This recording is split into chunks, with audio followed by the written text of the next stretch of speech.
So we'll always need water.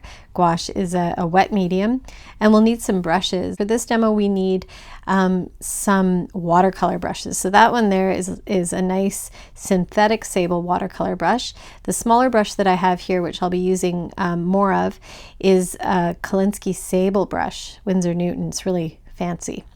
We'll also need some paper towels. And if you can, it would be great if you pick up one of these palette pads. And the reason that they're so great is because they have a nice coating on the top of them. So they're disposable for the most part, but you can also, if you're using some mediums, you can re-wet the medium on the palette, or you can clean the palette right off and reuse it.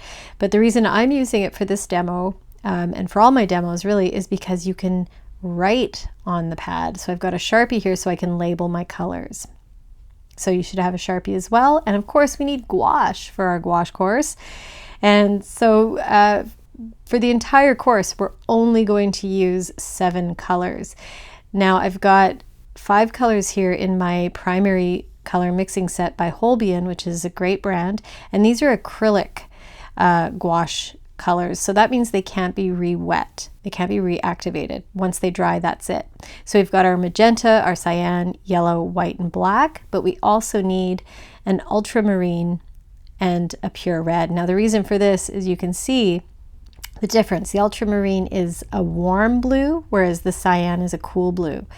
And similarly, the magenta is a cool red, whereas the pure red is a warm red. Very nice.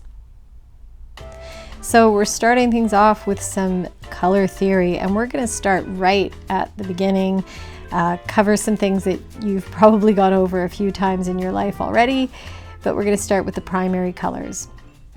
So again, you've probably gone through this many times, but this is a wonderful way to introduce yourself to gouache, just to start using gouache and to start, getting used to mixing with gouache.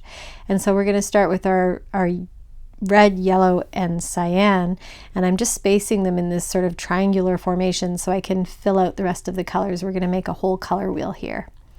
So I've got my 3 colors, and I'm just going to label them, and I'm going to start by activating the red. A little bit of water on my brush. I do not recommend starting with red like I do, because as you'll see in a minute, I end up contaminating the yellow. You should always start with the lightest color, but I started with red because I'm always drawn to that red. It's so beautiful. And I'm adding a little bit of water, just a little bit at a time, and then pressing down, and then doing what I call the squeegee method, which is when I roll my brush, sort of wringing it off. I don't know why I call it the squeegee method. That's not how you use a squeegee, but it works. Okay, so we've got that beautiful red. I couldn't help myself. I had to start with red. So I'm going to clean my brush off as much as possible, but really what I should have done is not only clean my brush, but empty out the water and get clean water, but I didn't. So watch what happens when I activate the yellow.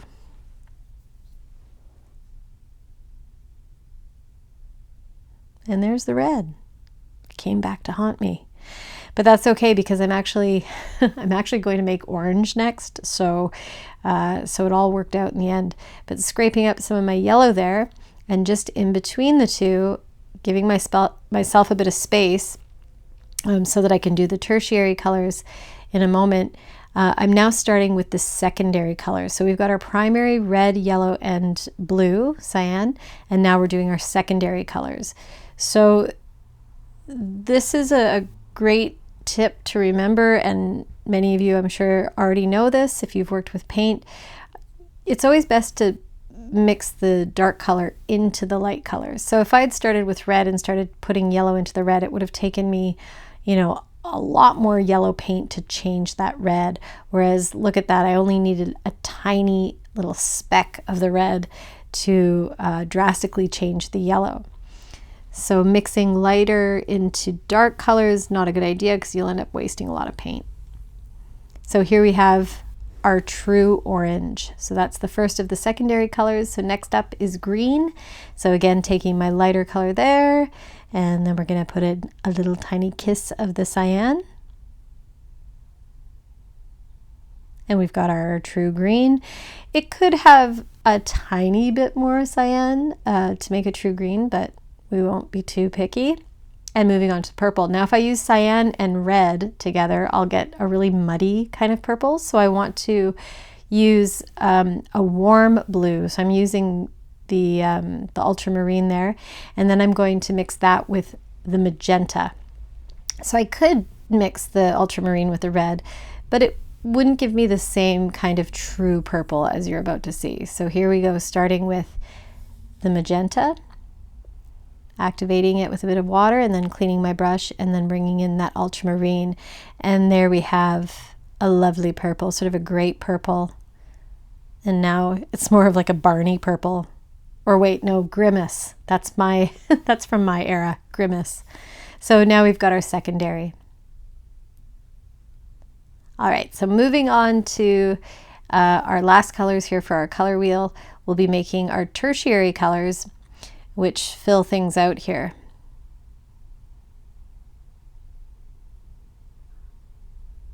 So the first of the tertiary, it's a fun word to say. I always feel like I'm saying it wrong. The tertiary colors, we're starting with my favorite, which is the yellow green. So this gorgeous color, yellow green. And then next up will be the blue green, which is between the cyan and the true green.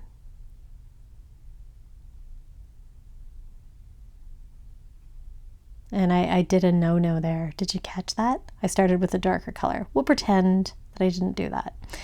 Yeah, need a little bit more yellow here to do the top side of the color wheel. So just a kiss of the red, a little bit of orange there to make that orange yellow.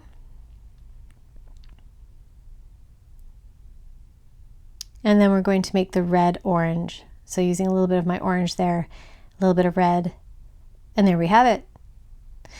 So the last one that I'm doing here is I'm activating the magenta, and I'm going to add just a little bit of purple into the magenta to make a red purple. And there we have our tertiary colors.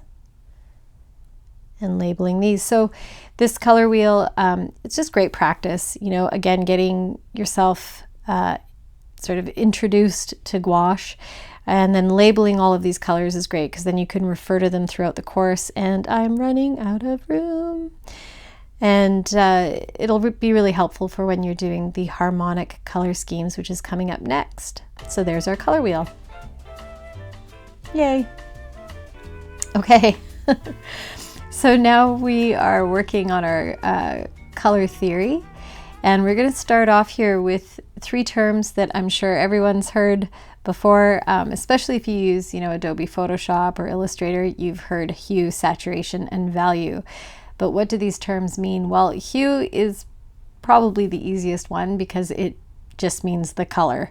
So here we have the hue of yellow hue, and saturation refers to the intensity of the color. So here we have this fully saturated yellow, but if we want to desaturate it, we introduce the complementary color. So in this case, purple, and I've put a little too much there, so it's kind of muddy. I'll go back and change that in a moment. But value refers to the lightness or the darkness of a hue. So you can change that hue quite a bit. If we add white, we get pink, right? So that would be a tint of red is adding white, and then you get pink. Now to get a shade of red, you add black and you get burgundy. So value refers to the lightness or darkness, saturation is the intensity, and hue is the straight up color. All right, so now we're going to work on something that'll help us create atmosphere and mood when we're creating compositions. Really important in illustration is harmonic color schemes, and I spelled harmonic without an R, so just pretend that there's an R there, because trust me, I can't redo this whole thing again. This is actually the third time that I did this demo. So we're going to start off with a very easy harmonic color scheme to use, and that's monochromatic. So mono means one and chroma means color. So monochromatic refers to a color scheme that's just using one color, but we've got different tints and shades. So I've added a bit of black to that cyan, and you could add some of the complementary color. You could add some white to it. That's monochromatic. And then the next color scheme we're talking about is also pretty easy to use. It's analogous. And analogous refers to a scheme that uses colors that are next to each other on the color wheel. So here I am creating, you know, a cool in temperature analogous color scheme with the ultramarine and green. So that might be good for, you know, a calming color scheme. I don't know, that seems really cliche, but analogous, there you go. Now complementary is when you use two colors that are opposite to one another on the color wheel, and they tend to complement each other. And here I'm using, I think, my favorite combo, which is the yellow green and the red purple. Looks really nice together. Now sometimes when you use complementary colors, it can make your eyes kind of vibrate, but do your eyes actually vibrate? Anyway, it's always good to maybe use one not at full saturation, or you can just play around with the values. So triadic is a tough scheme to use. It tends to look a little bit, I'm going to use the word gaudy, kind of loud. Think of Joker from Batman, that orange, purple, and green. But triadic is when you create a triangle on the color wheel. So tetradic is a rectangle on the color wheel. And tetradic is using 4 colors. So the best way to use a tetradic color scheme is by having one of those colors dominate and the others are the accent colors. That tends to work best. Now the third one is the color scheme that I tend to use the most, and this is the split complementary. So for this one, you use a color on either side of your primary, or on, it doesn't have to be a primary, but use a color on either side of one of the colors on the color wheel, and then you use the complementary that's across from that middle color. So it's better if I just show you here. So it's hard to explain. I've got blue, green, yellow, green, and across from true green, it's complementary, is red. So there we have the split complementary. Now just a few more tips. I have some Reeves gouache here. So this is a different brand, but this brand, this gouache, it can be reactivated. So you can see the binder in there. It sort of looks oily, but this gouache, once it dries, if you add water, it will reactivate. So although it's a little more expensive, being able to reuse it like that, you may actually save money in the long run. But I'm showing you this crimson because it's much different than the true red. Crimson is more of a pink red, but it's not as pink as the magenta. So when you add your ultramarine to it, you get a whole new hue. You get a whole new sort of shade of purple. Very nice. And has a beautiful, beautiful consistency.